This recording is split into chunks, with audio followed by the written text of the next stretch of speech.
What's up everyone? Welcome back to my channel. So today I'm going to be recommending to you guys my favorite current summer reads. I can make multiple of these videos, so let me know if you want to see them down below, but we are going to hop right into it.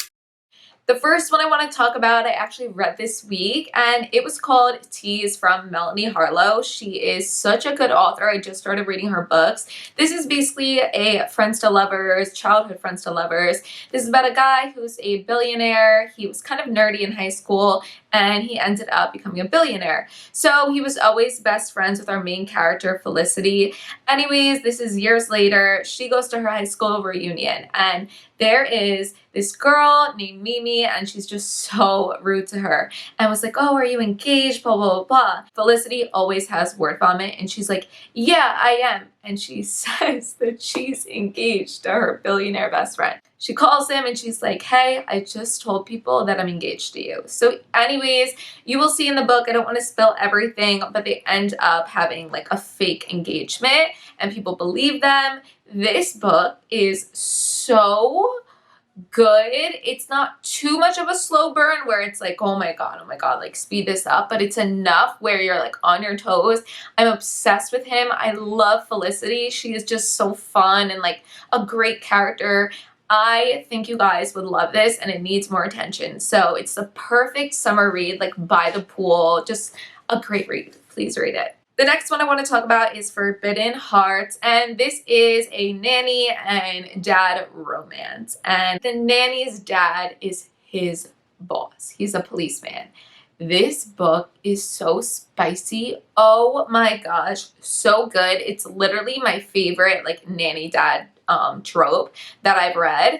And that's the thing, I'm very picky when it comes to age gap and like the nanny dad trope, just because it can be very repetitive. I thought this was amazing. The two characters, the spice, everything. And I love the girl main character, and I loved him so much. So yeah. The next one I want to talk about is Done and Dusted. Oh my gosh, this is lighthearted. It is fun. It is spicy AF. I'm a big spicy girl, so I'll let you know when there's certain ones that aren't spicy. Just know if I don't clarify aren't spicy, they are spicy. But anyways, spicy friends, and it's her brother's best friend, and it is just so good. It is another like cowboy romance, but I promise you guys it doesn't focus too much on that, and it's like taboo because they can't tell anyone, and they kind of are hate to love as well, but not too much hate to love where it's like cringe, you know. Please go read it. And it's short. It's a great like pool day. You could finish it like on the beach. Like, it's so good. Okay. Next one I want to talk about is Blurred Lines. I think this is such a good book. If you want to read two best friends who come together and the lines get blurred, it's spicy, it's good, it's not too long, it will keep you on your toes. It's something like when you're on the beach and you go in the water, you're gonna want to come back and read it because it is so good and needs to be talked about more. I wanted to mention books that aren't talked about a lot, so definitely read that. It is so spicy and so good, and they've lived together for a while and they've always been off limits with one another, but it just gets so good. Okay. The next one is In a Jam. This one is definitely more character-based, and the only thing I can complain about, which I loved and adored the book, loved the characters, the only thing I would say is they didn't need the full Marriage of Convenience. Like, it could have been dropped eventually, but it's definitely more character-based, which I usually like a big plot, but it doesn't matter in this book. Like, it doesn't matter. Like, the characters, so good. The next one I want to talk about is Love in Other Words. I know so many people have read this book and adore it, but if you haven't, if you're on the fence because you're like, oh, it's super popular, and I get that way, I'm like, oh, it's popular, it's probably not good. No, it is so good. It's not as spicy. There is a spicy scene in there, but they're friends to lovers, and they end up going apart, and their lives bring each other back, and you see the progression and what they went through as kids, and it's a beautiful book. If you want just a really wholesome, really great read, totally recommend. Really, really good. The next one I want to talk about is Final Offer from Lauren Asher. This book is so good, and I didn't read the other ones. I should have read them in order. I do want to eventually get to the other ones, but I just thought this like trope was the best. This book actually started off, these two main characters were together, and it's very early into the book that he left her, and you don't know why, you don't understand, but then shit happens and they come together. So, and they got to figure that out. It's kind of like forced proximity. There is addiction in there, so if you are triggered by addiction, then definitely don't pick it up, but the way they displayed it was so accurate and such a beautiful story together.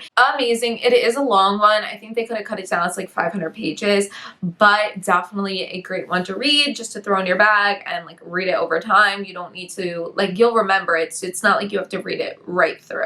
But yeah, so good. The next one is Archer's Voice, which is probably my second favorite book of all time. I think that this book was so beautiful, a beautiful representation of a disability.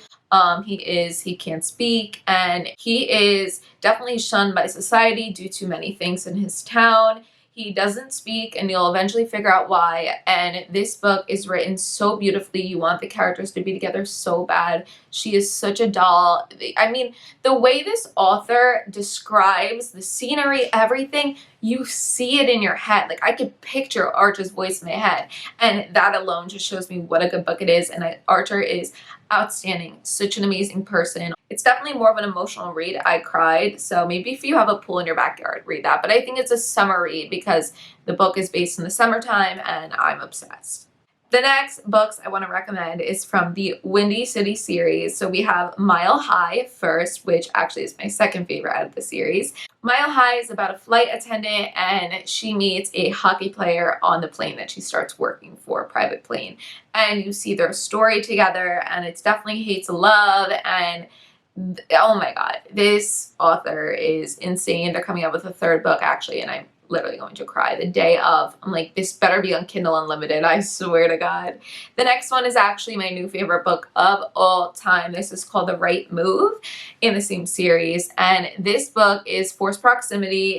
Indy is our main character, and her best friend's brother is actually an NBA player, and he's so closed off from the world, like grumpy, but he's just focused on his craft. He's amazing. Ryan Shea will forever, oh my heart. Anyways, she ends up living with him. His coach is like, you are not personable to the public. Like, you are an amazing basketball player, but you are not personable. And he literally says, oh, I have a girlfriend. And they start fake dating. You'll see why they start fake dating. There's so many things to it. Ryan Shea is the most beautiful, amazing human being character. He's like real in my head in the entire world. And I'm just obsessed with him. And there is no other book that I recommend out of this entire list like this. Now I want to talk about the Chestnut Spring series. This is a series you will literally fly by. They're the perfect summer reads by the pool, literally anywhere. Her writing, you just, even if you're not a big reader, you can just grasp it right away and you get so into the book. She gets right into it. It is all 5-star reads, except the first one I would say is like a 4.5, 4.3, no, 4.5. But the rest of them are all 5 stars, and I'm just addicted. Literally addicted. Please go read all of them. I want to make a separate video reviewing each and every one of them, going in depth, so it's going to be a lot if I go into all of them, but just know that will be your favorite summer read. Anyways, you guys, I can make another one of these videos. I have a bunch of recommendations, so if you want to see that, let me know. I hope you guys are enjoying your summer right now, and there are so many blessings on the way and so many blessings right in front of you. You just haven't looked hard enough yet. I will see you guys in my next one.